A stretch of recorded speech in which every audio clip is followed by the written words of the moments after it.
مگر وہ پاگل پنے کے دن تھے۔ لوگوں سے اپنے محسن اور محبی کی پہچان نکلی ہوئی تھی۔ انہوں نے محاصرہ کر لیا، مگر کچھ نیک لوگ ہر دور میں ہوتے ہیں۔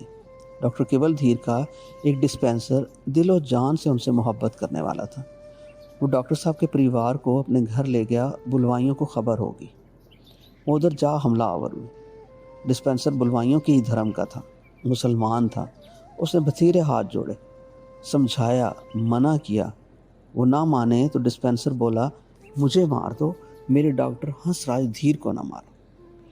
ان ظالموں نے اسے مار دیا۔ اس کی بیوی روتی پیٹتی آگے بڑھی، وہ بھی ماری گئی۔ دروازے پہ 2 لاشیں گر گئی، گلی خون سے بھر گئی۔ اس خون نے حملہ آوروں کے قدم روک دیے۔ ڈسپینسر اور اس کی بیوی نے تو اپنی جانیں قربان کر دی۔ ان کے بچے بھی انہی کی طرح کول نبھانے والے نکلے۔ جسے پناہ دی تھی اس کی سلامتی کے ضامن بنے رہے۔ وہ اپنے والدین کی خون میں لت پت لاشیں اٹھانے نہیں آئے۔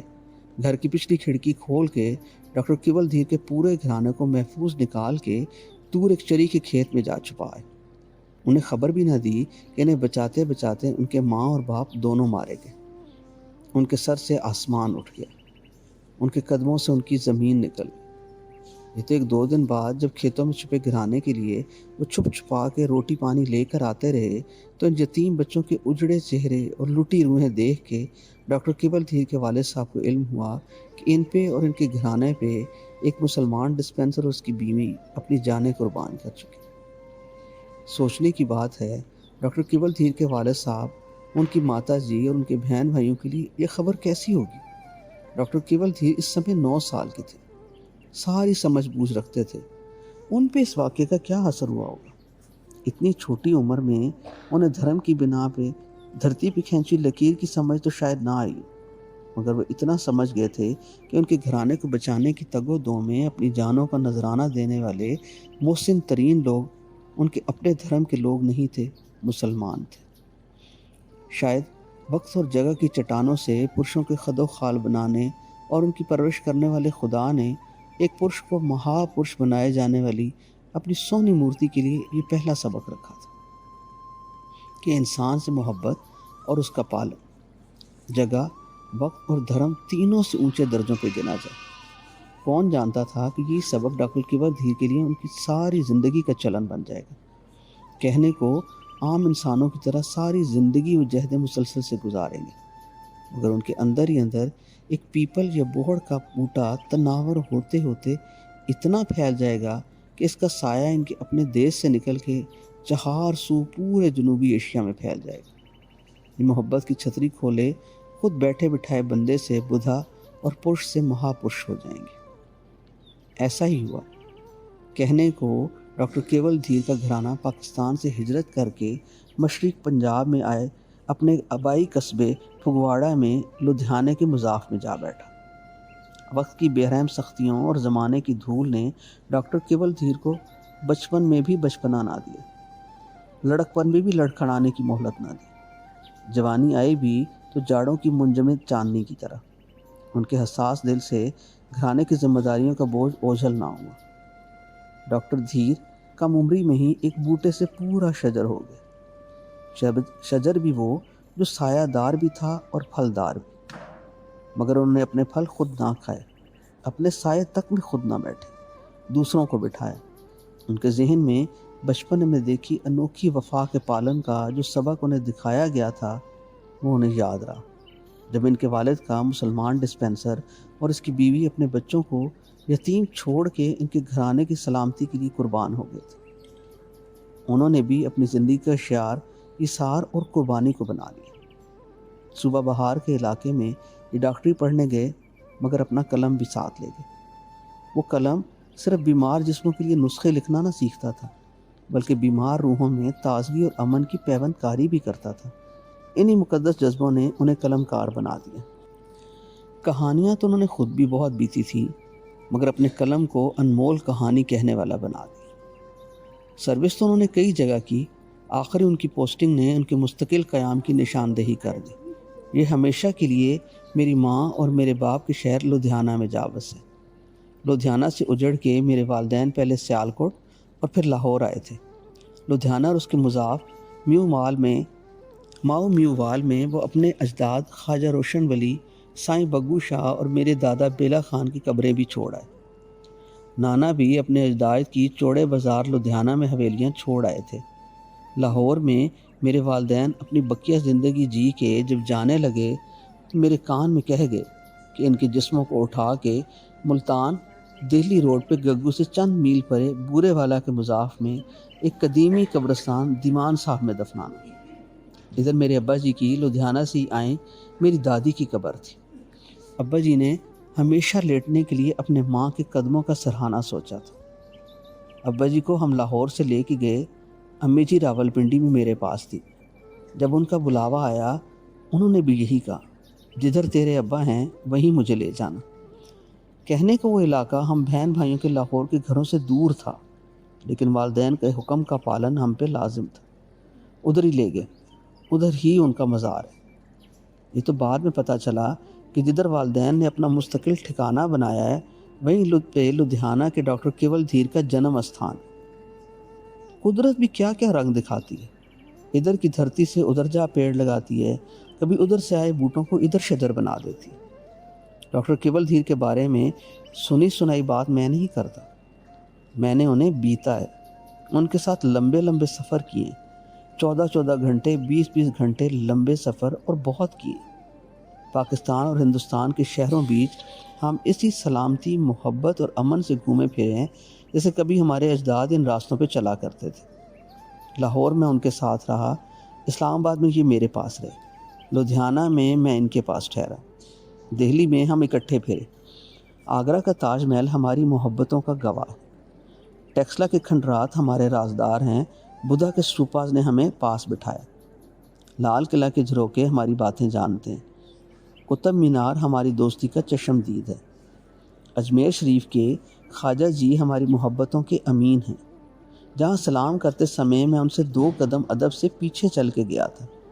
پانی پت کے بو علی قلندر کے آستانے پہ ہم ساتھ ساتھ بیٹھے اور تبرکات وصول کیے، نظام الدین اولیاء اور قطب صاحب کی درگاہوں پہ ہم نے اکٹھے دیے جلائے، فتح پور سیکری کے کھنڈرات سے بھی ہم محبت کی خوشبو بکھیرتے گزرے، دہلی لدھیانہ کی جامعات میں ہم اکٹھے مہمان اعزاز بن کے گئے۔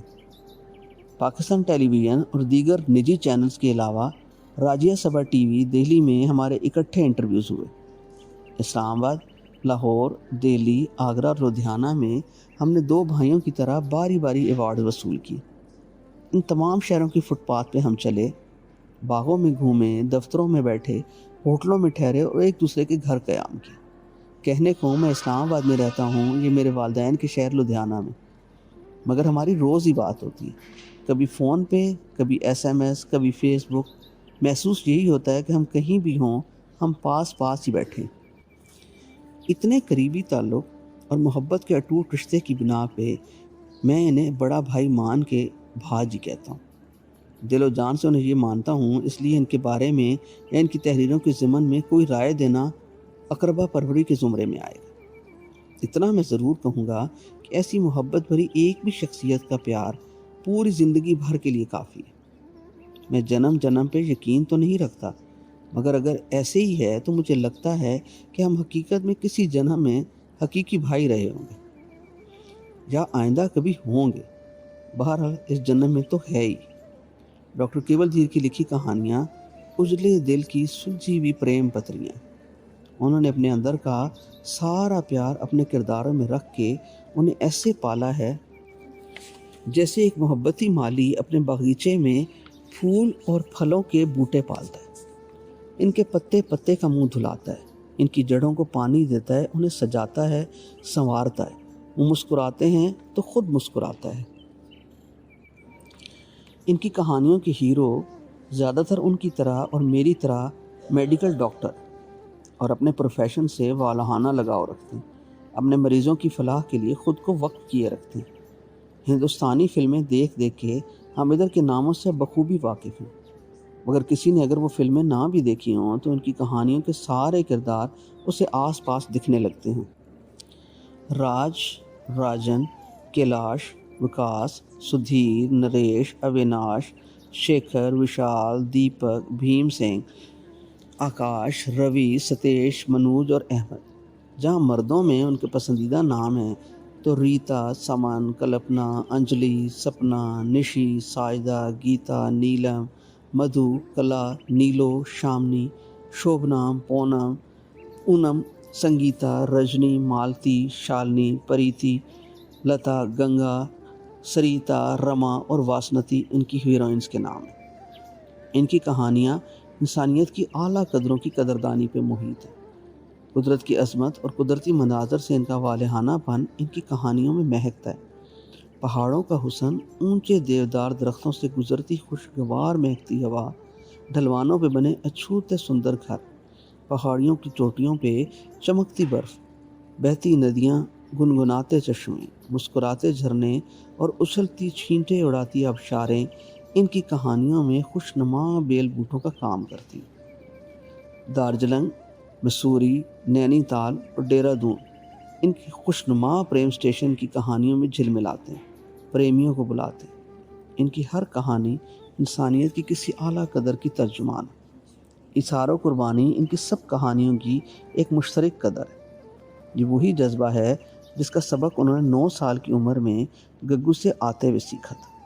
ڈاکٹر کیول دھیر کی شخصیت کا سارا حسن پر تو اجلا پن، چاہت، خلوص اور انسان دوستی ان کی کہانیوں میں چلتی پھرتی نظر آتی۔ یہ ہو نہیں سکتا کہ کوئی اجلا قلم میلی بات لکھے۔ یہ سب چمتکار ان کے اندر ٹھہرے ہوئے نکھرے حسین موسم کا ہے۔ اسی کی بدولت یہ وہ سایہ دار شخصیت بنے جن پہ میٹھے انگور کی بیل چڑھی ہوئی ہے۔ اسی سے ان کی لکھی کہانیوں کا سارا رنگ رس ہے۔ یہی وہ امتیازی وصف ہے جو انہیں اپنے عہد کے سارے ادیبوں اور تمام پرشوں سے بلند کر کے مہا پرش کی گدی پہ بٹھاتا ہے، جو ان کا دائمی استھان ہے۔ اپنی تحریروں کی طرح ان کی شخصیت کا سراپا بھی بڑا دلکش ہے۔ پیار کے جذبوں سے لدا ان کا گول مسکراتا چہرہ، بکھرے بکھرے پورے بال، محبت کی شہد سے چپ چپ کرتی ان کی باندھ کے رکھ لینے والی بڑی بڑی آنکھیں جسے پیار سے دیکھ لیں گہرا رشتہ بنا لیتی۔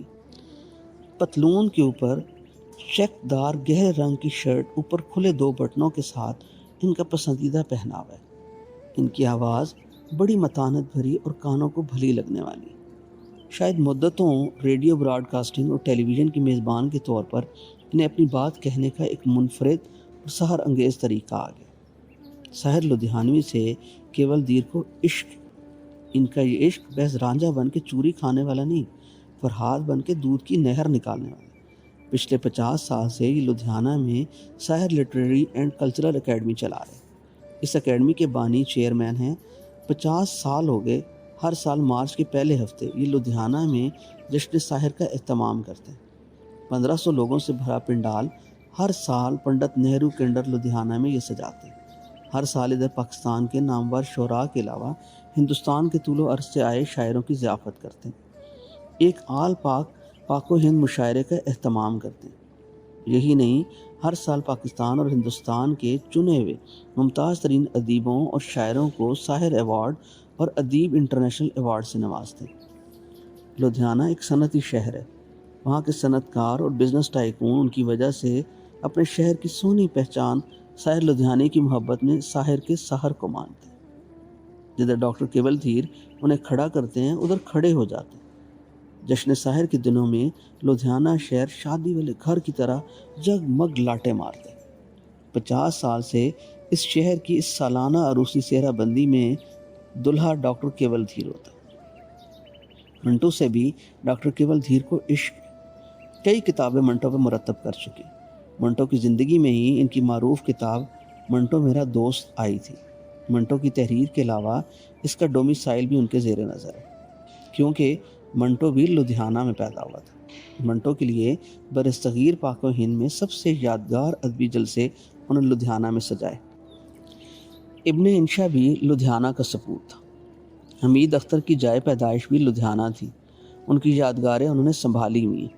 میری پیدائش تو پاکستان بننے کے 9 سال بعد سیالکوٹ میں ہوئی تھی، مگر میرے والدین اور ان کے نسل در نسل سے لدھیانہ کے تعلق سے یہ مجھے بھی فرزند لدھیانہ سمجھ بیٹھے۔ لدھیانہ کے ادبی، سماجی اور یونیورسٹی اجتماعات میں میری گفتگو سے پہلے یہ میرا تعارف بھی لدھیانہ کا بیٹا کے طور پہ کراتے.